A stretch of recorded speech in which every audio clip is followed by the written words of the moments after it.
धर्मराज जी महाराज की जय। श्रीमद् भगवत गीतायाम चतुर्थो अध्याय। श्री भगवान जी बोले कि हे अर्जुन, इस अव्यव्य कर्म योग को मैंने सर्वप्रथम सूर्य को सुनाया था। सूर्य ने मनु और मनु ने अपने पुत्र इक्ष्वाकु को कहा था, हे अर्जुन, इस भांति परंपरा से चले आए इस योग को राजर्षिगण जानते थे। हे परंतप, यही योग फिर बहुत काल बीतने पर नष्ट हो गया। वही प्राचीन योग आज मैंने तुझे सुनाया है। तू मेरा परम भक्त है और मित्र भी है, इसलिए यह उत्तम गुप्त भेद तुझे बताया है। अर्जुन ने पूछा कि हे कृष्ण, तुम्हारा जन्म पीछे हुआ है और सूर्य का जन्म तो पहले हुआ था, फिर यह कैसे मान सकते हैं कि तुमने यह कर्मयोग सूर्य नारायण भगवान को सुनाया था? श्री भगवान जी ने कहा कि हे अर्जुन, मेरे और तेरे बहुत से जन्म बीत गए हैं। उन सब जन्मों का वृत्तांत मैं जानता हूं, तुम नहीं जानती। हे अर्जुन, यद्यपि मैं अविनाशी, अजन्मा और प्राणियों का भी ईश्वर हूं, तो भी अपनी प्रकृति का अवलंबन कर अपनी माया से अवतार लेता हूं। हे भारत, जब जब धर्म की हानि और अधर्म की वृद्धि होती है, तब तब मैं अवतार लेता हूं। हे अर्जुन, सज्जनों की रक्षा व पापियों के नाश के लिए और धर्म की स्थापना के लिए मैं प्रत्येक युग में अवतार लेता हूं। हे अर्जुन, इस भांति जो मेरे इस अलौकिक जन्म और कर्म के तत्वों को जान लेते हैं, वे इस देह को छोड़कर फिर जन्म नहीं लेते और मुझ में ही मिल जाते हैं। मेरे अवतारों का अलौकिक तत्व जानने से बहुत से मनुष्य जो राग, भय और क्रोध का त्याग कर चुके होते हैं, मेरे आश्रय से ज्ञान और तपस्या द्वारा पवित्र होकर मुझ में मिल गए हैं। हे अर्जुन, जो मुझे जैसे भजता है, मैं भी उसे वैसा ही फल देता हूं, क्योंकि वे सब मनुष्य मेरे ही मार्ग का अनुसरण करते हैं। मनुष्य लोक में कर्म सिद्धि शीघ्र होती है और मुक्ति कठिनता से मिलती है। इससे संसार में लोग कर्म की सिद्धि चाहते हैं और इंद्र आदि देवता की उपासना करते हैं। ब्राह्मण, क्षत्रिय, वैश्य और शूद्र, ये चारों वर्ण गुण कर्म के अनुसार मैंने ही बताए हैं। यद्यपि इनका कर्ता मैं ही हूं, तो भी मुझे अकर्ता और अविनाशी समझो। हे अर्जुन, कर्म मुझको लिप्त नहीं करते और न कर्म फल में मेरी इच्छा ही है। जो मुझको ऐसा जानते हैं, वे कर्मों से नहीं बंधते। इसी बात को समझकर पूर्व काल में मुमुक्षु जनों ने भी कर्म किया था। इससे अब तू भी वह कर्म कर जो पूर्व पुरुषों ने बहुत पहले किया था। हे अर्जुन, कौन कर्म कर्तव्य है और कौन कर्म अकर्तव्य है, इसे विचारने से बड़े बड़े पंडितों की बुद्धि भी चकरा जाती है। उसी कर्म का वर्णन मैं तुझसे करता हूं, जिसे जानकर तू संसार के बंधनों से छूट जाएगा। विहित, निषिद्ध और त्याज्य, इन तीनों प्रकार के कर्मों का विचार करना और इनके तत्वों को जानना बहुत आवश्यक है, क्योंकि कर्मों की गति बड़ी कठिन है। जो कर्म को अकर्म और अकर्म को कर्म समझता है, वही मनुष्यों में बुद्धिमान, योगी और संपूर्ण कर्मों का करने वाला होता है। हे अर्जुन, जो संपूर्ण कर्मों को बिना कामना से करता है और जिसके संपूर्ण कर्म ज्ञान रूपी अग्नि से जल गए हैं, उन्हीं को ज्ञानी पुरुष पंडित कहते हैं। जो कर्म फल की इच्छा नहीं करता और न उनमें आसक्ति रखता है तथा किसी का आश्रय न कर सदा संतुष्ट रहता है, वह सब कर्मों में प्रवृत्त रहकर भी कुछ नहीं करता।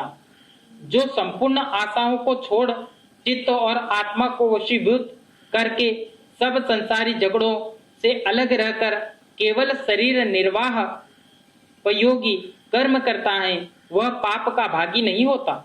हे अर्जुन, जो अपने आप मिली हुई वस्तु पर संतोष करता है, सुख दुख हानि लाभ में जिसको पीड़ा नहीं होती, जो किसी से बैर नहीं रखता, जिसको सिद्धि और असिद्धि समान भाव से एक जैसी लगती, वह कर्म करके भी कर्म बंधन में नहीं बंधता है। जो आसक्ति से पूर्णतया मुक्त है और ज्ञान योग में जिसका चित्त स्थिर है, वह यज्ञ भाव से जो कर्म करता है, उसके वे सब कर्म वासना से रहित विलीन हो जाते हैं। ब्रह्म ही अर्पण, ब्रह्म ही हवि तथा ब्रह्म ही अग्नि में ब्रह्म ही ने होम किया है। यह जो मानता है, अर्थात होम, अग्नि, श्रुआ, हवि, कर्ता, घृत आदि सब सामग्री को ब्रह्म रूप जानता है और जिसकी ऐसे कर्म फल में समाधि है, वह अवश्य ब्रह्मा को प्राप्त होता है। हे अर्जुन, कितने ही कर्म योगी श्रद्धा पूर्वक इंद्र आदि देवताओं की पूजा करते हैं और कितने ही ज्ञान योगी ब्रह्म रूपी अग्नि में ब्रह्म यज्ञ रूप से हवन करते हैं। हे अर्जुन, कितने योगी अपने नेत्र, कान आदि इंद्रियों को संयम रूप अग्नि में होम करते हैं और कितने ही शब्द आदि विषयों को इंद्र आदि रूप अग्नि में होम कर देते हैं। कितने ही योगी कर्म इंद्रियों के कर्मों को तथा प्राण, अपान आदि 5 प्राणों के कर्म को ज्ञान से प्रदीप्त अग्नि में होमते हैं। अपने नियम में बड़े तत्पर कितने ही योगी द्रव्य यज्ञ करते हैं, कितने ही तप यज्ञ करते हैं, कितने ही योग यज्ञ करते हैं और कितने ही वेद का पाठन रूप ज्ञान यज्ञ करते हैं। कुछ योगी जन अपान वायु में प्राण वायु का हवन करते हैं, कुछ दूसरे योगी प्राण वायु में अपान वायु का हवन करते हैं और कितने ही प्राणायाम में तत्पर योगी प्राण और अपान की गति को रोककर आहार को नियमित कर प्राणों को प्राणों में ही होमते हैं। ये सब यज्ञ को जानते हैं और यज्ञ ही से इनके सब पाप नष्ट हो जाते हैं। यज्ञों से बचा हुआ अन्न अमृत रूप होता है, उसका भोजन कर लोग सनातन ब्रह्म को प्राप्त होते हैं। हे कुरुक्षेत्र में श्रेष्ठ अर्जुन, जो यज्ञ नहीं करते उनको न यह लोक सुख कर होता है न परलोक सुख कर होता है। इस तरह अनेक प्रकार के यज्ञ ब्रह्मा जी के मुख रूप वेद में विस्तार पूर्वक वर्णित किए गए हैं। इनकी उत्पत्ति कर्म से है, ऐसा जानो। यह जानने से तेरी मुक्ति हो जाएगी।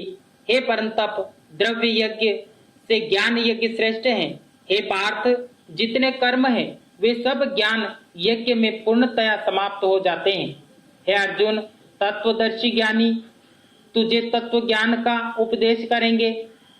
तू उनकी सेवा एवं प्रणाम कर भक्ति पूर्वक प्रश्न कर। हे अर्जुन, इस ज्ञान के प्रताप से तुमको कभी मोह न होगा और तू समस्त प्राणियों को अपनी आत्मा में व मुझ में देखेगा। यदि तू सब पापियों से अधिक पापी होगा तो भी इस ज्ञान रूपी नौका पर चढ़कर भव सागर से पार हो जाएगा। हे अर्जुन, जैसे जलता हुआ अग्नि लकड़ी को जलाकर भस्म कर देता है, वैसे ही ज्ञान रूपी अग्नि संपूर्ण कर्मों को जला देती है।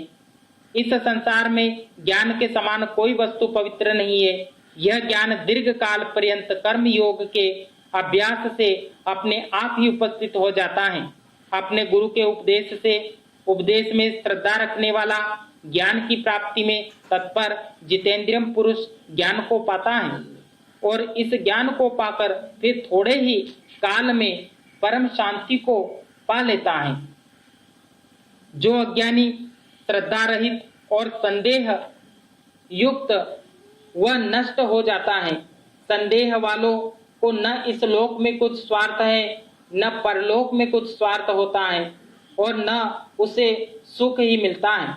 हे अर्जुन, जिसने योग से सब कर्मों को ईश्वर अर्पण कर दिया है और ज्ञान से जिसके सब संशय दूर हो गए हैं, ऐसे आत्मज्ञानी पुरुष को कर्म बंधन नहीं होता।